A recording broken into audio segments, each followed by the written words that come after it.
Hello friends, मैं सी अपनी जैन आपका स्वागत करता हूं आपके अपने यूट्यूब चैनल पर। दोस्तों, आज की वीडियो यहाँ पर जीएसटी में लेटेस्ट जजमेंट को लेकर है। यहाँ पर जो है ऑनरेबल कोर्ट ने फाइनेंशियल 18-19 को लेकर जो है एसएससी को काफी बड़ी रिलीफ प्रोवाइड की है और इसमें कुछ ऐसे फैक्ट्स हैं जो कि हर टाइप के नोटिस या रिप्लाईज में जो है एप्लीकेबल है। वीडियो को पूरा ध्यान से देखिएगा और शेयर जरूर कीजिएगा। यहाँ पर जो है ये वाला जजमेंट है, इसके लिए जो पीडीएफ है आप ऑनरेबल कोर्ट की रेस्पेक्टिव वेबसाइट पर जाकर डायरेक्ट भी यहाँ से डाउनलोड कर सकते हैं। और इसका यहाँ पर डायरेक्ट जब भी आप रिप्लाई बनाए प्रॉपरली जो है रेफरेंस सबमिट करें, उसके बाद जो भी एप्लीकेबल पैराज है उनको आप वहां पर प्रॉपरली सबमिट जरूर करें। अपील में कर रहे हो या फिर जो है आप रेक्टिफिकेशन में जा रहे हैं, उसके अलावा अगर रिप्लाई भी बना रहे हैं तो वहां पर भी आप जो है प्रॉपर सेक्शन उसके साथ साथ जो है ऑनरेबल कोर्ट्स के जजमेंट जो है जरूर मेंशन करें। यहाँ पर जो है रिट पिटीशन फाइल हुई है, इसमें इन्होंने जो है जो DRC 07 ऑर्डर पास हुआ था इम्पंच ऑर्डर उसको कहा है और कहा है कि ये फाइनेंशियल 18-19 से रिगार्डिंग जो ये DRC 07 का डिमांड ऑर्डर है ये पास किया गया है, इसको क्वेश्चन किया जाए क्योंकि जीएसटी डिपार्टमेंट ने पास किया है। और इसमें यहाँ पर रिक्वेस्ट भी की गई है क्योंकि ये आर्बिट्रेरी नेचर का है। पॉइंट क्या है, पॉइंट समझिएगा ध्यान से। ये तो यहाँ पर क्वेश्चन करने के लिए रिक्वेस्ट फाइल की है। अब यहाँ पर जो ऑर्डर था उसके कंसिक्वेंसली जो डिमांड फाइनल की गई वो चैलेंज की गई है। ग्राउंड्स क्या है? Grounds on breach of principle of natural justice. तो ये ग्राउंड है कि इन्होंने जो है वायलेशन हुआ है, यहाँ पर प्रिंसिपल ऑफ नेचुरल जस्टिस का वायलेशन है। जो पेटिशनर है वो एंगेज है business of supplying granite, sandstone and related products. Upon examining the returns, जब इनकी रिटर्न की स्क्रूटनी हुई तो उसमें जो है नोटिस भेजा गया एसएमटी 10 इस पर्टिकुलर डेट को। इसके बाद जो है इनको एक इंटीमेशन भी आई, फिर इंटीमेशन के बाद जो है सोकोज नोटिस आया। द इम्पंच ऑर्डर वाज इशूड, जो इम्पंच ऑर्डर हुआ है यहाँ पर इनके अगेंस्ट में वो उसके बाद पास किया गया है। Petitioner assets that he was unaware of proceedings. ये वाला पॉइंट आप नोट कर लीजिए क्योंकि यहाँ पर जो है ऑनरेबल कोर्ट ने इस वाले पॉइंट को प्रॉपर्ली कंसीडर किया है और इसको यहाँ पर डिस्क्राइब भी किया गया है। पेटिशनर ने कहा कि वो अनअवेयर थे प्रोसीडिंग्स से क्योंकि जो ऑर्डर है या नोटिस है वो अपलोड किए गए हैं view additional notice and order की टैब में, ठीक है, tab of the GST portal, but not the communicated to the petitioner through any other mode. उन्होंने कहा कि जी पेटिशनर को जो है अदर मोड से कम्युनिकेशन नहीं किया गया है, केवल जीएसटी पोर्टल पर ये अपलोड हो गए हैं। Land council for the petitioner submit that the confirm tax proposal pertains to the mismatch between the petitioner GSTR 3B returns and the auto populated GSTR 2A। तो यहाँ पर जो है GSTR 3B and GSTR 2A के बीच का जो है ये डिफरेंस था। इफ प्रोवाइडेड एन अपॉर्चुनिटी, अगर इनको जो है अपॉर्चुनिटी प्रोवाइड की जाती तो इस कॉन्टेक्स्ट, इस डिमांड के कॉन्टेक्स्ट में तो ये जो है अपने प्रॉपरली रिप्लाई सबमिट करके ये जो फाइनल रिजल्ट्स आए हैं हो सकता है ये इनके फेवर में भी यहाँ पर आ सकते थे, ठीक है, लेकिन इनको जो है ऐसी अपॉर्चुनिटी प्रोवाइड नहीं की। On instructions he submits that the petitioner agrees to remit 10% of the disputed tax demand as a condition of remand back. तो यहाँ पर देखिए अगर यहाँ पर अपील भी फाइल करने जाते हैं तो उस केस में भी जो है 10% डिपॉजिट करना ही पड़ता है। तो उस केस में जो है एसएससी ने जो है डायरेक्ट रिट पिटीशन वाले प्रोसीजर को फॉलो किया और यहाँ पर ऑनरेबल कोर्ट से प्रे की कि सर आप जो है इसको रिमांड बैक कर दीजिए क्योंकि ये जो ऑर्डर है ये इम्पंच ऑर्डर पास कर दिया गया है, इसमें प्रॉपरली सब चीजें जो है प्रॉपर कंसिडर नहीं की गई है, ठीक है।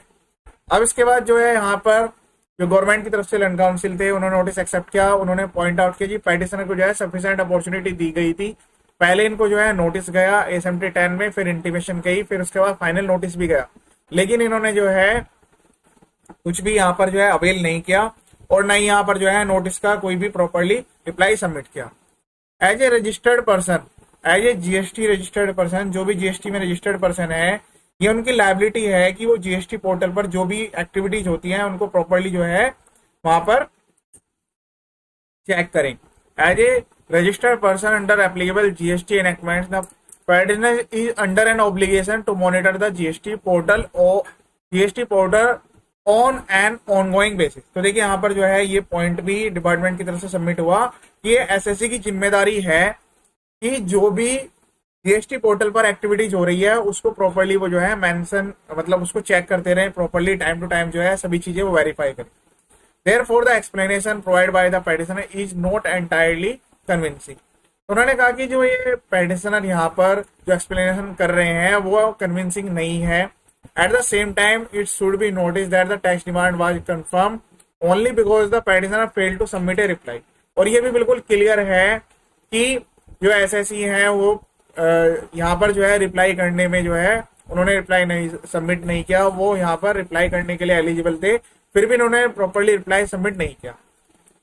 In overall facts and circumstances Elbit by putting the petitioner on term the interest of justice warrants. तो यहाँ पर जो है, यहाँ पर जस्टिस को ध्यान में रखते हुए ऑनरेबल कोर्ट ने अलाउ कर दिया, लेकिन ये जिम्मेदारी है एसएससी की, आप इसको नोट कर लीजिए। आगे चलकर जो है हो सकता है आने वाले सालों में ये जो है आपको रिलीफ ना मिल पाए, या इस तरीके की जो अदर रिलीफ हैं वो आप अवेल ना कर पाए।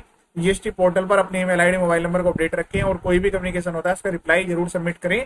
हाँ, बाद में अगर आपके रिप्लाई को कंसीडर नहीं किया जाता है, रिप्लाई को प्रॉपरली नहीं लिया जाता है, तो उस केस में आप फर्दर आपके पास पॉइंट होंगे कि आपने जो है डिपार्टमेंट को सारी चीजें सबमिट की थी, फिर भी जो है रिप्लाई आपके अगेंस्ट में आ गया, तो आगे सारी चीजें वर्क्स करेंगी। तो यहाँ पर जो है ऑनरेबल कोर्ट ने फिर भी जो है इनको अपॉर्चुनिटी प्रोवाइड करने के लिए अलाउ कर दिया।